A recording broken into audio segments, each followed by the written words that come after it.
సంవత్సరాల తరబడి ఎన్ని మందులు వాడినా మీ మోకాల నొప్పులు తగ్గట్లేదా? ప్రాణ పెయిన్ క్లినిక్ లో అత్యాధునిక చికిత్స.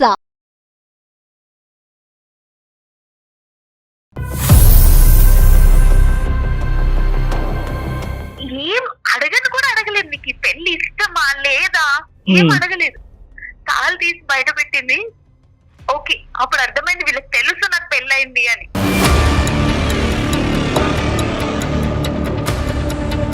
నేను ఏం మాట్లాడే గ్యాప్ కూడా ఇవ్వకుండా శారీ తీసుకుని ఫ్యాన్ కి హ్యాంగ్ చేసుకుందామని ట్రై చేసింది మా అమ్మ.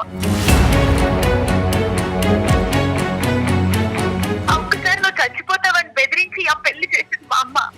ఇప్పటి వరకు సంతోషంగా ఉన్నానా? సంవత్సరం అవుతుందండి. ఇప్పటి వరకు నా ఒంటి మీద చేయి కూడా ఏమీ లేదు. నేను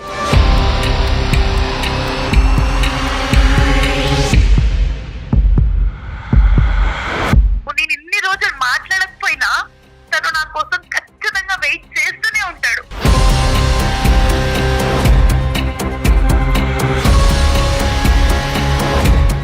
మీరు ఏం ఎక్స్ప్రెస్ చేయాలనుకుంటున్నారు చరణ్తో? తనతో కలవాలని ఉందండి. తన దగ్గరికి వెళ్ళిపోవాలని ఉంది.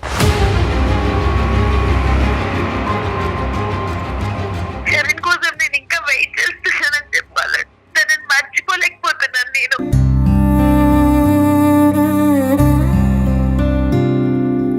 హలో హలో జాన్వి, జాన్వి ఏడో జాన్వి, ఎలా ఉన్నావు? ఎలా ఉంటాను? ఎలా ఉంటాను? నీకు మ్యారేజ్ అయిందంటగా?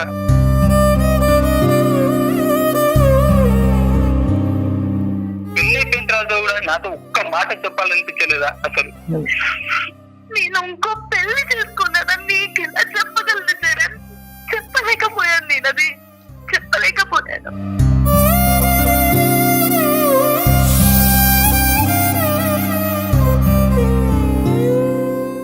నమస్తే కళ్యాణ్ గారు. నమస్తే జయ గారు. కళ్యాణ్ గారు, జాన్వి అనే ఒక అమ్మాయి మనకి మెయిల్ చేసిందండి. మీ సలహా కావాలని చెప్పేసి మెయిల్ చేసింది. So Right. కాల్ చేసేస్తానండి. Sure.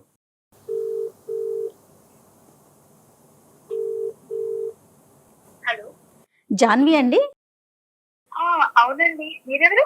నేను సుమన్ టీవీ అందమైన జీవితం ప్రోగ్రామ్ నుంచి కాల్ చేస్తున్నాను. జయ గారు. ఎస్ మీ మెయిల్ చూశాను, డాక్టర్ గారికి ఎక్స్ప్లెయిన్ చేశానంటే బ్రీఫ్ గా చెప్పాను. డాక్టర్ కళ్యాణ్ చక్రవర్తి గారు ఉన్నారు, ఒక్కసారి మాట్లాడండి. అమ్మా జాన్వి, నమస్తే అమ్మా.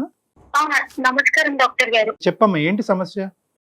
నా లైఫ్ లో ప్రాబ్లమ్స్ కాదు, ప్రాబ్లమ్స్ లోనే నా లైఫ్ ఉన్నట్టు అనిపిస్తుంది. అయ్యయ్యో, మాకు పెళ్ళయి సంవత్సరం అవుతుందండి. మ్యారేజ్ అయ్యింది 1 year. 1 year అవుతుంది. కానీ ఇప్పటి వరకు మా ఇద్దరి మధ్య కొంచెం అంటే కొంచెం ప్రేమ కూడా లేదు.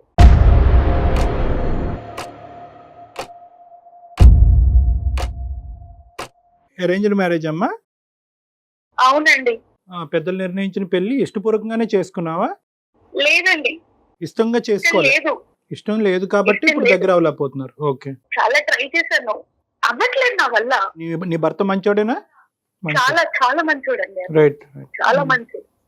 సంవత్సరం అవుతుందండి. ఇప్పటి వరకు నా ఒంటి మీద చేయి కూడా ఏమీ లేదు. నేను అయినా సరే పల్లెట్టి మాట అనలేదు ఇప్పటి వరకు నన్ను. అతను ఓకే. అతను ఒక్క మాట అంటే ఒక్క మాట కూడా అనలేదు. నాకు కావాల్సినవన్నీ తెచ్చి పెడతాడు, అన్ని చూసుకుంటాడు. ఎందుకు అని అడుగుంటాడేమో. కనీసం అంటే ఎందుకు అన్నా నీకంత ఫ్రీగా మాట్లాడలేకపోయాను.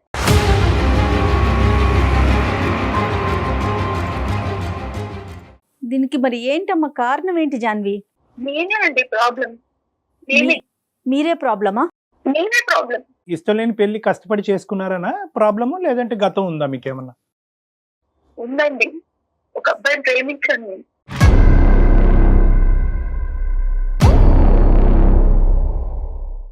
ఏదో ఊరికి ప్రేమించింది కాదు, నిజంగానే నా మనస్ఫూర్తిగా నా జీవితం మొత్తం తనతోనే అన్నట్టు ప్రేమించాను.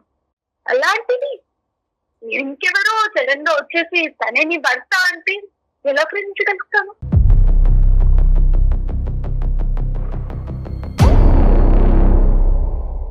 ఎంతకాలం బట్టి ఆ ప్రేమమ్మా? ఎంతకాలం బట్టి మీరిద్దరు ప్రేమించుకున్నారు? 3 ఏళ్ళు. 3 years. 3 ఏళ్ళు ప్రేమించుకున్నామని. అవునండి. 3 years ప్రేమించుకున్న తర్వాత ఆ అబ్బాయి ఎందుకు నీ జీవితంలోకి రాలేదు? ఈ అబ్బాయి ఎందుకు వచ్చాడు? నేను డిగ్రీలో ఉన్నప్పుడు ప్రేమించుకున్నాం.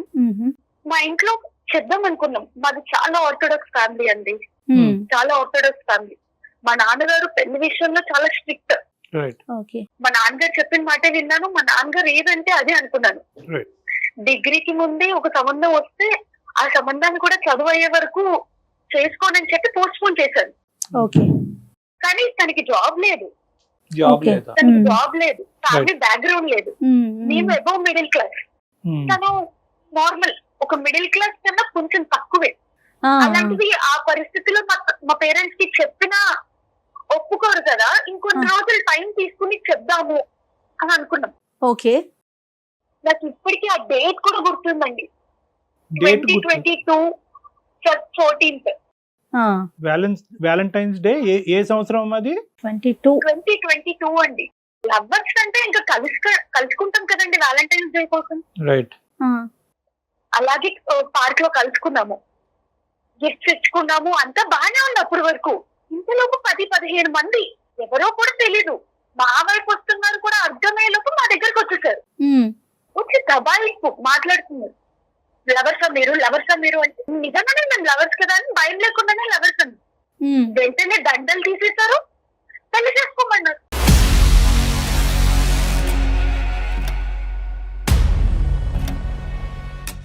మేము చెప్పే మాట కూడా వాళ్ళు వినలేదు. వెంటనే తాళి తీసి చేతిలో పెట్టేసి తాళి కట్టన్నారు.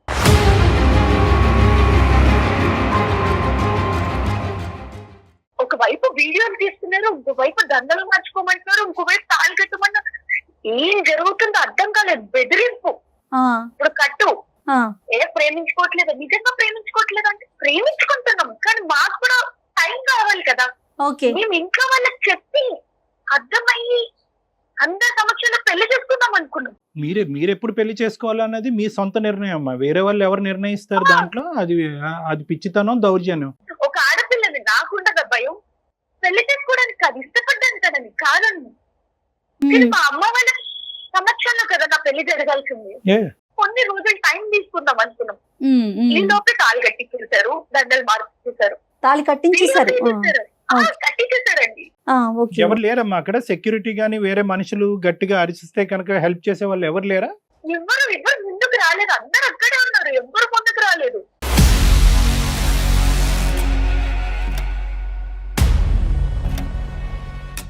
మీ ఇద్దరితోనే ఇలా చేశారమ్మా? చాలా మందికి అలా చేశారు ఆ పార్క్ లో? పార్క్ లో ఇంకా చాలా మందికి చేశారండి. చేశారు. ఓకే, అదేదైనా ఒక స్పెసిఫిక్ గ్రూప్ ఏమో అయిపోయింది. వీడియోలు తీశారు, మా పేరెంట్స్ నెంబర్లు తీసుకున్నారు. పేరెంట్స్ నెంబర్స్ తీసుకుని మాట్లాడారు. జరిగిందని మార్చలేం కదా అన్నట్టు, మరి ఇట్లా దండలు వేసుకుని ఇంటికి వెళ్తే ఎట్లా రియాక్ట్ అవుతారు అని చెప్పేసి దండలు తీసి తాళి లోపల దాచిపెట్టి వెళ్ళానండి ఇంటికి. ఇంటికి వెళ్తే మొత్తం అంతా మామూలుగానే ఉండింది. ఇంట్లో రియాక్షన్ ఏం లేదా? ఏం లేదు. మా అమ్మ కాళ్ళు చేతులు కడుక్కురా అన్నం పెడతాను అని అంటుంది. మా నాన్న కాలేజ్ ఎలా జరిగిందని అడుగుతున్నాడు. మొత్తం అంతా మామూలుగానే ఉంది. అయితే నీ మీదన్నా కోప్పడాలి, లేదంటే ఎవరమ్మా అంత దౌర్జన్యాన్ని కొడిగట్టారని చెప్పి వాళ్ళ మీదన్నా కోప్పడాలి. అవునండి. సడన్ గా 10 రోజుల తర్వాత ఎల్లుండి నీ పెళ్లి అన్నారు.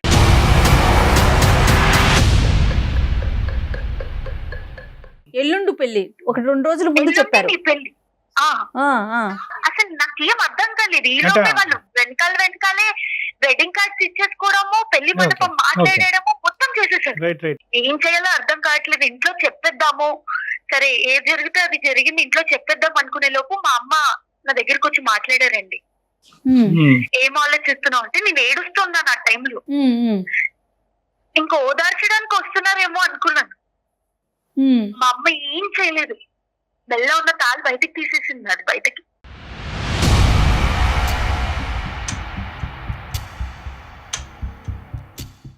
ఏం అడగను కూడా అడగలేదు. నీకు ఈ పెళ్లి ఇష్టమా లేదా ఏం అడగలేదు. తాళ్ళు తీసి బయట పెట్టింది. ఓకే, అప్పుడు అర్థమైంది వీళ్ళకి తెలుసు నాకు పెళ్ళయింది అని.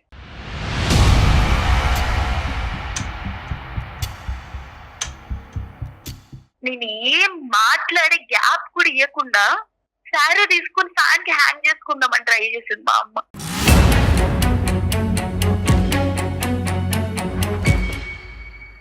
నువ్వు మరో మాట మాట్లాడకుండా ఈ పెళ్లి చేసుకో, లేకపోతే నేను ఉండను రేపు పొద్దున కల్లా.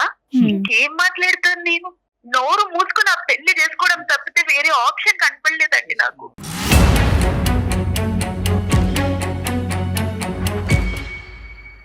జాన్వి, మరి ఈ విషయం అతనికి కన్వే చేయడానికి నీకు అసలు అవకాశం దొరికిందా? ఆ ఆలోచన వచ్చిందా కనీసం అతనికి చెప్పాలి అని? లేదండి, అసలు ఆ టైం కూడా దొరకలేదు నాకు. మీకు అవకాశం ఇవ్వలా? తల్లి చచ్చిపోతానంటే ఇంకా నేను ఏం చేయగలను? మరి ఈ సంవత్సరంలో ఏం చేసావు? అప్పుడైనా అంటే పెళ్లి అయిపోయినాకైనా నువ్వు మాట్లాడావా అతనితో? లేదండి. తల్లి చనిపోతుంది అనేటటువంటి భయంతో నువ్వు పెళ్లి చేసుకున్నావు అనేటటువంటి మాటకి మేము బహుశా ఏకీభవిస్తామమ్మా. ఎందుకంటే ఇంకా ఎవరన్నా చావు అనేటటువంటి థ్రెట్ ఇవ్వగానే చేసుకోక సస్తాం అనేటటువంటి ఉద్దేశం. కానీ నీ మెడలో ఒక తాలిబొట్టు అనేటటువంటిది ఉంది, దాని పవిత్రత, దాని ఇంపార్టెన్స్. నేను తాళి కట్టాను కదా, నేను చచ్చిపోతాను అనే మాట ఆ అబ్బాయి అంటే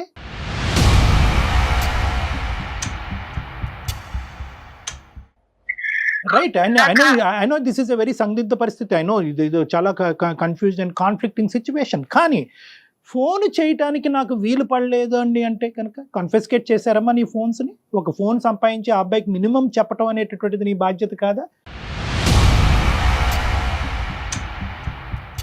పెళ్లి చేసుకున్న తర్వాత ఈ అబ్బాయి ఎవరైతే ఉన్నారో ఆ అబ్బాయికి ముందుగా కానీ లేదంటే పెళ్లి తర్వాత కానీ, అసలు వాస్తవానికి ముందే చెప్పాలి. నేను నీ స్థానంలో ఉంటే కనుక నేను ముందే చెప్తాను, ఏమయ్యా మా అమ్మ ఇలా చనిపోతాను అంటుందనే ఉద్దేశంతో నేను పెళ్లి చేసుకుంటున్నాను ఈరోజు, కానీ నా మనసులో వేరే అబ్బాయికి స్థానం ఉంది. పెళ్ళి అయిన తర్వాత చెప్పావా? పెళ్ళి అయిన తర్వాత ఎంతకాలం చెప్పావు నీ మనసులో వేరే అబ్బాయి ఉన్నాడని? ఈ 3 ప్రశ్నలకి నాకు సమాధానం కావాలమ్మా. లేదండి, చెప్పలేదు నేను. No no no, all no. మూడిటికి నో. నో. పెళ్లి తర్వాత ఆ పొజిషన్ లో ఉండి మళ్ళీ తినకి కాల్ చేయడం తప్పనిపించింది. చరణ్కి కాల్ చేయటం తప్పనిపించింది. మరి పెళ్ళైన సంవత్సరం దగ్గర నుంచి అతనితో అంటి ముట్టనట్టుగా ఉండటం, అతన్ని ఇబ్బంది పెట్టడం తప్పనిపించట్లేదమ్మా? ఇప్పుడు అమ్మ చనిపోతుంది అనేటటువంటి ఆలోచనతో అమ్మను కాపాడేటటువంటి ప్రయత్నంలో నీ చేసేటటువంటి పనిని ఎన్ని విధాలుగా సమర్థించినా ఈరోజు అందరూ చచ్చిపోయే పరిస్థితికి తీసుకొచ్చావు నువ్వు ఈరోజు. ఇప్పుడు అసలు మాకెందుకు మెయిల్ చేశారు? నేను ఎప్పుడు తనతో మాట్లాడకపోయినా తను ఏం అనేవారు కాదు. ఒక 1 వీక్ బ్యాక్ తన ర్యాక్ లో తన డైరీ దొరికిందండి నాకు. నేనంటే తనకి ఎంత ఇష్టమో రాసుకుని ఉన్నారు. ఓకే. చాలా బాధ అనిపించింది అప్పుడు. అంత మంచి మనిషిని నేను ఇన్ని రోజులు ఇంత బాధ పెడుతున్నాను అని.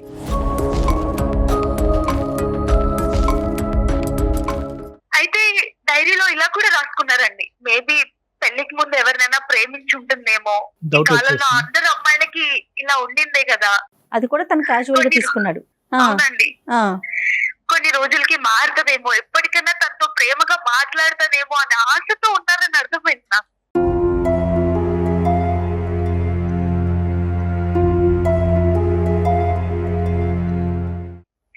ఇప్పటికీ నా మనసు నిన్న చెరనే ఉన్నాడు.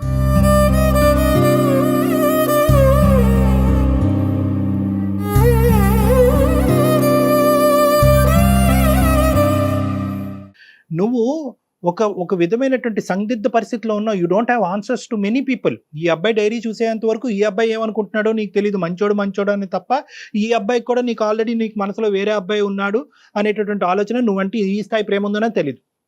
ఇంకా పెద్ద డైలమా సిచ్యువేషన్ ఏంటంటే కనుక సంవత్సరం అయింది ఇప్పుడు వరకు నువ్వు చరణ్తో మాట్లాడవు. అసలు ఉన్నాడా? అసలు చరణ్ ఉన్నాడా? ఏ పరిస్థితిలో ఉన్నాడు? పెళ్లి చేసుకున్నాడా? పిచ్చోడు అయిపోయాడా? చచ్చిపోయాడా?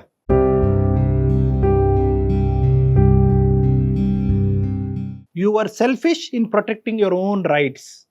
మీ అమ్మను కాపాడుకోవటానికి గురించి పెళ్లి చేసుకున్నావు. తాలిబొట్టు పక్క తీసినా కూడా అమ్మని క్షమించి, అమ్మ తాలిబొట్టు తీయటానికి లేదు, దీనికి ఒక విలువ ఉంది, దీనికి ఒక పవిత్రత ఉంది, నేను ప్రేమించినటువంటి అబ్బాయి చేత కట్టించుకున్నటువంటి తాలి భయంకరమైనటువంటి పరిస్థితుల్లో, అనవసరమైనటువంటి పరిస్థితుల్లో కట్టినా కూడా తాలే అనేటటువంటి ఉద్దేశంతో సపోర్ట్ చేసావా? చేయలేదు. పోనీ పెళ్లి చేసుకునే అబ్బాయికి ముందు చెప్పావా? చెప్పలేదు. పెళ్లి అయిన తర్వాత చెప్పావా? చెప్పలేదు. చరణ్తో ఇప్పుడు వరకు చెప్పావా? చెప్పలేదు. సరే అమ్మా, నేను ఇప్పుడు నిన్ను ఖండిస్తున్నాను, నిందిస్తున్నాను అని అనుకోవద్దు. నీ జీవితం నువ్వు ఆ స్థానంలో నిలబడి నువ్వు ఎంత క్షోభను అనిపించావు నాకు తెలీదు. కానీ ఎందుకు మెయిల్ చేసావమ్మా? నా ప్రశ్నలు దేనికన్నా నీకు ఒక సమాధానం ఉందా? అమ్మ ఎక్కడ చచ్చిపోతా తల్లి ఇక అమ్మా నా ప్రేమ కంటే అమ్మ ప్రాణం ముఖ్యం అనిపించింది నాకు. జానవి బంగారం, at the end of the day నీ ప్రేమని ఎక్కడ వ్యక్తపరిచావు? నీ ప్రేమలో ఉన్న స్ట్రెంగ్త్ మీ తల్లికి ఎక్కడ చెప్పావు? నువ్వు చచ్చిపోవటం ఏంటమ్మా? నేను ప్రేమించినటువంటి వాడిని చేసుకోకపోతే నేను సమాధి అయిపోతానమ్మా, ఇద్దరు కలిపి చనిపోదామా, చచ్చిపోవటమేనా దీనికి మార్గం? నేను ఈ అబ్బాయిని ఇందుకు నమ్మా, ఈ అబ్బాయిని ఇంతకు ప్రేమించా, జీవితంలో ఒకే మనిషి కావాలి అనుకున్నాను, కానీ వాడు సెటిల్ అయ్యాక మీరు యాక్సెప్ట్ చేస్తారనే ఉద్దేశంతో వెయిటింగ్ గేమ్ ఆడారు. అసలు నాకు వాళ్ళంతా మాట్లాడే అవకాశం కూడా ఇవ్వలేదండి. అసలు సరే, కొంచెం కూడా ఓకే. మాట్లాడే అవకాశం ఇవ్వలేదు.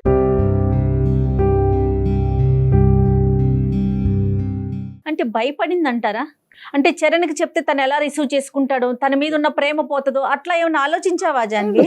జగన్కి తెలిస్తే తట్టుకోలేడండి తను. పక్కా చెప్తున్నాను, నేను ఇన్ని రోజులు మాట్లాడకపోయినా తను నా కోసం ఖచ్చితంగా వెయిట్ చేస్తూనే ఉంటాడు. తను ఏమి కాల్ ఏదో ఒక చేయలేదా రోజు మీకు? నేను లేదండి, తను నేను కాల్ సిమ్ చేయలే? తీసేశాను. ఏమ్మా సిమ్ తీసేశాను. నా పెళ్ళైన నెక్స్ట్ డే సిమ్ తీసేశాను. నెంబర్ తీసేసి బ్లాక్ చేసి నెంబర్ ఓకే తీసేసావా? సిమ్ తీసేశాను. చాలా స్టెప్స్ తీసుకున్నావు నువ్వు. ఎనీవే ఇప్పుడు ఏంటమ్మా? Why did you call us? ఎందుకు మాకు ఈమెయిల్ ఎందుకు పంపించారు మీరు? లేదండి, నా హస్బెండ్ డైరీ చూసాక నాకు గిల్ట్ వచ్చేసింది. Guilt guilt feel. ఇంత మంచి మనిషిని ఒకవైపు నేను బాధపడుతున్నాను, తనని బాధ పెడుతున్నాను. అవును. తను చాలా మంచి మనిషి అండి. అంత మంచి మనిషిని అంత బాధ పెడుతున్నానని తట్టుకోలేక దీనికి ఒక ఎండ్ తీసుకురావాలని నేను మీకు మెయిల్ చేశానండి. అంటే సురేష్ తో మాట్లాడి, మీ భర్తతో ఒకసారి మాట్లాడి ఈ అమ్మాయి మనసులో ఈ బాధ ఉంది అని చెప్పమంటావు అంతేగా? కాదండి, చరణ్ తో మాట్లాడాలని ఉంది నాకు. చరణ్ తో మాట్లాడితే అంటే మీరు ఏం ఎక్స్ప్రెస్ చేయాలనుకుంటున్నారు చరణ్ తో? తనతో కలవాలని ఉందండి, తన దగ్గరికి వెళ్ళిపోవాలని ఉంది.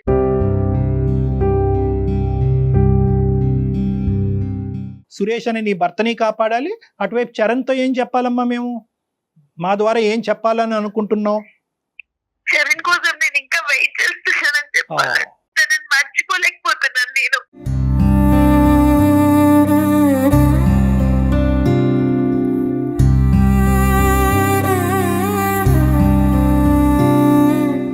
మరి ఎట్లాగమ్మా చరణ్ నెంబరు నీకు గుర్తు నాకు ఉంది? నెంబర్ గుర్తుందండి, నెంబర్ గుర్తుంది.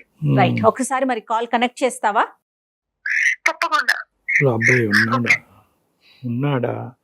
ఏం చేస్తున్నాడు? పెళ్లి చేసుకున్నాడా? అసలు The person you are speaking with has put your call on hold. Please stay on the line. మీ ఎవరండి? హలో హలో జాన్వి,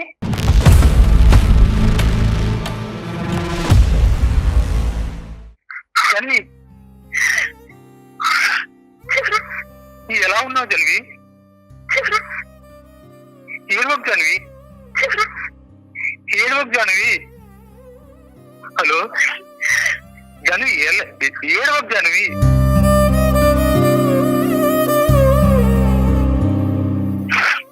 ఎలా ఉన్నావు?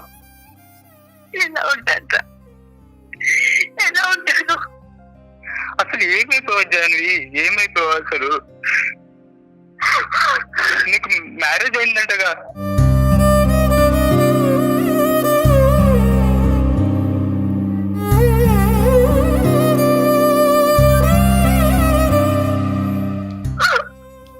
హలో జాన్వి, ఏడవకు జాన్వి.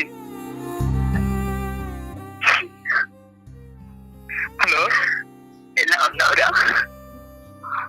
ఎలా ఉన్నావు? అసలు నీ కోసం ఎన్ని రోజుల నుంచి వెయిట్ చేస్తున్నాను తెలుసా? నువ్వు లేదు అన్న మరుక్షణమే నేను ఎంత నరకం అనిపించాడంటే అంత నరకం అనిపించాడు.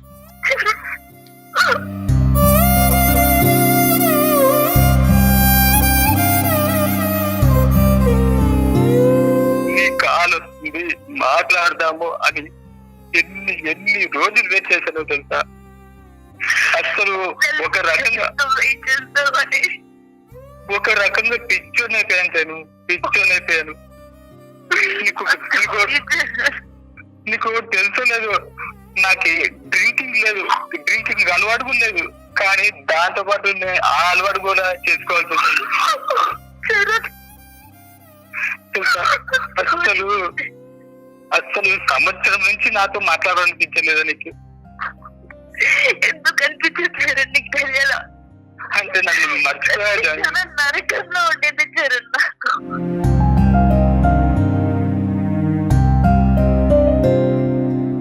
ఇప్పుడు కూడా నువ్వు ఎప్పుడో నా లైఫ్ లో ఒకసారి వస్తావని ఇంకా నేను వెయిట్ చేస్తూనే ఉన్నాను నీకోసం. నాకు తెలుసు చరణ్, నాకు తెలుసు.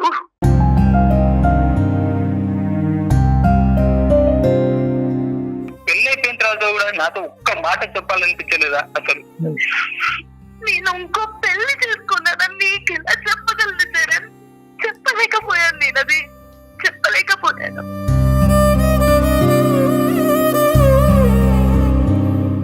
నేను క్షమించు చరణ్, నిజంగా I'm really sorry.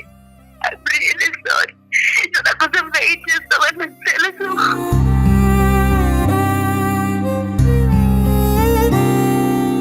నమస్తే చరణ్, అందమైన జీవితం ప్రోగ్రాం నుంచి జాన్వి మీతో మాట్లాడాలి అంటే మీకు కనెక్ట్ చేయించాము. డాక్టర్ కళ్యాణ్ చక్రవర్తి గారు ఉన్నారు.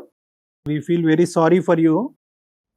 సార్ నమస్తే సార్. నమస్తే నాన్న. నీ కండిషన్ ఏంటి అన్నది మేము ముందుగానే ఊహించుకున్నాం. అందుగురించి 1-10 సార్లు జాన్వితో ఆ అబ్బాయి బతుకున్నాడా, చచ్చిపోయాడా, పెళ్లి చేసుకున్నాడా, తాగుబోతాడయ్యాడా, పిచ్చోడయ్యాడా అనేది తెలుసుకోకుండా 1 year పాటు ఎలా ఉన్నావమ్మా అని జాన్వి అనే ప్రశ్న అడిగిన తర్వాత నీ బాగోగులు ఎలా ఉన్నాయని తెలుసుకోవటం గురించే చేయటం జరిగింది. ఆ అమ్మాయి పెళ్లి చేసుకుంది, అక్కడ ఉండలేకపోతుంది, అక్కడ ఉక్కిరిబిక్కిరి అయిపోతుందంట. నీకు ఫోన్ చేయాలంటే ధైర్యం సరిపోలేదంట. అక్కడ భర్తని తాకట్లేదు, మానసికంగా వాళ్ళు కనెక్ట్ అవ్వలేదు. ఆ భర్తకు కూడా ఏంటంటే ఈ అమ్మాయి మనసులో ఏదో ఉంది అనే డౌట్ ఆల్రెడీ వచ్చేసింది అతనికి. సో ఏదైతే కనుక ఒక ఇష్టం లేనటువంటి పెళ్లిలో కనిపించే కష్టాలన్నీ కూడా ఇక్కడ కనిపిస్తున్నాయి మనకి. నీ పరిస్థితి ఏంటి నాన్న? ఒక సంవత్సరం నుంచి నాకు కాల్ రావడం ఉంది, తన నుంచి కాల్ వస్తుందని ఒక హోప్ తో నేను ఉండిపోయాను అలాగే. సో వస్తుంది, తనకి ఏదో ఇబ్బంది ఉంది అని నేను అలానే వెయిట్ చేసుకుంటూ ఇంతవరకు వచ్చాను సార్. తను ఏ సిచ్యువేషన్ లో ఉందో ఏంటో అని మాట్లాడమని చాలా ట్రై చేశాను. సరే, ఇప్పుడు ఏ సంబంధాలు వస్తున్నాయనన్నా? పెళ్లి చేసుకోవటానికి రెడీ అయినా నువ్వు? సార్ నాకు పెళ్లి సంబంధాలు వస్తున్నాయి సార్, కాకపోతే నాకు ఇష్టం లేదు సార్. ఆ పెళ్లి సంబంధాలు వచ్చినా నేను చేసుకోనని చెప్పేశాను ఇంట్లో. ఓకే. అసలు నాకు ఈ జాన్వి తప్ప ఎవరిని చేసుకోను సార్.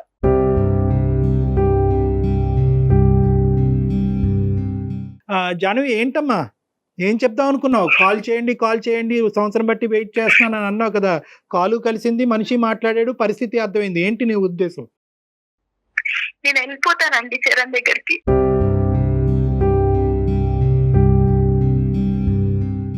ఏమమ్మా వెళ్ళిపోవటానికి? ఇదేమన్నా ఎయిర్పోర్టా? ఇక్కడ ఫ్లైట్ ఎక్కి అక్కడ దిగటానికి? ఎక్కడికి వెళ్ళిపోతావు? సాంప్రదాయం ఏంటి, పద్ధతి ఏంటి? వెళ్ళిపోవాలని అనుకునేదాన్ని పెళ్ళి ఎందుకు చేసుకున్నావు? అదే తల్లి ఇప్పుడు చచ్చిపోతానంటే ఏమంటావు? అదే తల్లి ఇప్పుడు అంటది అప్పుడు చచ్చిపోవటం కాదు, అప్పుడు భయపెట్టడానికి చచ్చిపోతాను అన్నాను, ఇప్పుడు చచ్చిపోతాను అంటది. ఒక్కసారి నువ్వు చచ్చిపోతావని బెదిరించి ఆ పెళ్లి చేసింది మా అమ్మ. ఇప్పటి వరకు సంతోషంగా ఉన్నానా? లేదు కదా. నువ్వు లేవు. ఇప్పుడు సురేష్ ఏమంటాడో?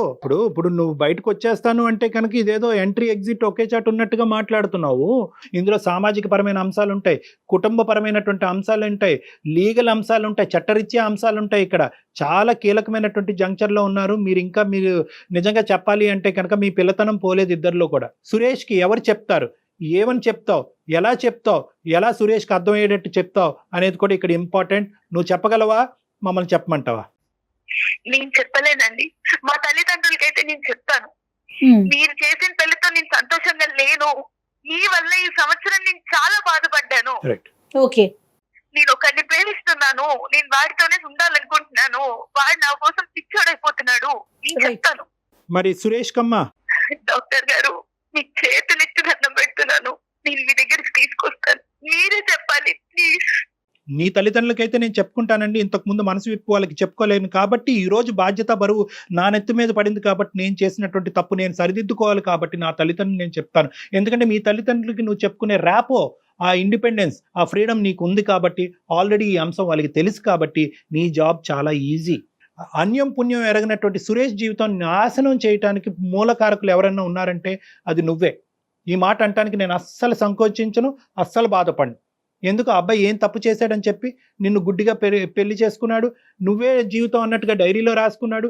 నువ్వు అతన్ని తాకకపోయినా, మానసికంగా కలగకపోయినా కూడా నిన్ను ప్రేమిస్తూనే ఉంటానని అంటున్నాడు. కానీ నేను ఎంతో ఉన్నా సురేష్ తో అయితే హ్యాపీగా ఉండలేను. It's a different సురేష్ కూడా story. తనతో ఉంటే హ్యాపీగా ఉండలేడు. ఉండలేవు కాదనట్లేదు, కానీ ఈరోజు సురేష్ ఉద్దేశం ఏంటి అనేది తెలుసుకోకుండా నేను హ్యాపీగా ఉండలేను కాబట్టి నేను సురేష్ జీవితం నుంచి బయటకు వెళ్ళిపోయి చెర్రీ జీవితంలోకి వెళ్ళిపోతాను, చరణ్ జీవితంలోకి వెళ్ళిపోతానంటే అది కరెక్ట్గా సురేష్ కూడా హ్యాపీగా ఉండలేడు డాక్టర్ ఉండలేడు గారు. అని నువ్వు అంటున్నావు. అతను చెప్పాలా మాట? అది అతని నోటి ద్వారా మేము వినాలి. ఈ విధంగా బయటకు వస్తే కనుక సమాజం ఒక చేతకాని మగాళ్ళ చూస్తుందేమో అతని సమాజానికి కూడా సమాధానం చెప్పుకోవాలి. సో ఈ అంశాలన్నీ ఉన్నాయి కాబట్టి కేవలం సురేష్ హ్యాపీగా లేడు కాబట్టి సురేష్కి ఒక కొత్త జీవితాన్ని ఇవ్వడానికి నేను సురేష్ జీవితం నుంచి బయటకు వెళ్ళిపోతున్నాననే మాట నేను ఏకీభవించిన సురేష్ నోటు వెంట అసలు యాక్చువల్గా అతని ఉద్దేశం ఏంటి అన్నది నా క్లినిక్లో నేను వినాలి. సో జాన్వి ఒక పని చేయండి, ఖచ్చితంగా తీసుకొస్తాను. ఎస్ అపాయింట్మెంట్ తీసుకొని డాక్టర్ గారు టైం ఒకసారి తీసుకొని సురేష్ మీరు ఒకసారి రండి, అతను ఏం మాట్లాడతాడో చూద్దాం, దాన్ని బట్టి నెక్స్ట్ స్టెప్ వెదురు కానీ. Right? Okay ma'am. Okay Charan sir ఇద్దరికి వార్నింగ్ అంటారు, సలహా అంటారు, సూచన అంటారు. అప్పటి వరకు ఇది మొత్తం తేలేంత వరకు ఎక్కడైతే కనుక ఇప్పటి వరకు ఒక నియమ నిబద్ధతలతో ఉన్నారో అక్కడే నిలబడి ఉండండి. మళ్ళీ క్లోజ్ అయిపోకండి. ఇది ఇంకా స్టోరీ కంక్లూజన్కి రాలేదు. వాస్తవానికి ఈ స్టోరీ ఇప్పటికీ కూడా 20% కూడా ముందుకెళ్ళలేదు అనేది నా నమ్మకం. అప్పటి వరకు ఎవరి స్థానంలో వాళ్ళు నిలబడండి. ఏవైతే ఎథిక్స్ ఇప్పటి వరకు ఫాలో అవుతున్నారో అదే ఎథిక్స్ ఫాలో అవ్వండి. మళ్ళీ మీ ప్రేమాయణం అనేది మళ్ళీ మొదలు పెట్టకండి. మేము చెప్పిన తర్వాత నెక్స్ట్ స్టెప్ ఏంటి అన్నది ఆలోచిద్దాం. ఈ కుటుంబ సభ్యులతో కూడా మాట్లాడాక అప్పుడు మీ నిర్ణయాలకి వెళ్ళొచ్చు. రైట్? ఓకే చరణ్, జాన్వి ఓకేనమ్మా? Okay madam. Okay, good luck అమ్మా. చరణ్ హలో చరణ్, చెప్పు జాన్వి. జాగ్రత్త చరణ్. ఓకే జాన్వి, నువ్వు జాగ్రత్త. రైట్ అమ్మా, ఏడవకు. జాగ్రత్త, ఆల్ ద బెస్ట్. నేను చెప్పిన జాగ్రత్త గుర్తుపెట్టుకోండి. కథ ఇంకా ఉంది. ఒక అపాయింట్మెంట్ తీసుకొని మీ దగ్గరకు తప్పకుండా. వస్తారు కళ్యాణ్ గారు, కలుద్దాం. మాట్లాడే ప్రయత్నం చేద్దాం. రైట్ అండి? నమస్తే. నమస్తే.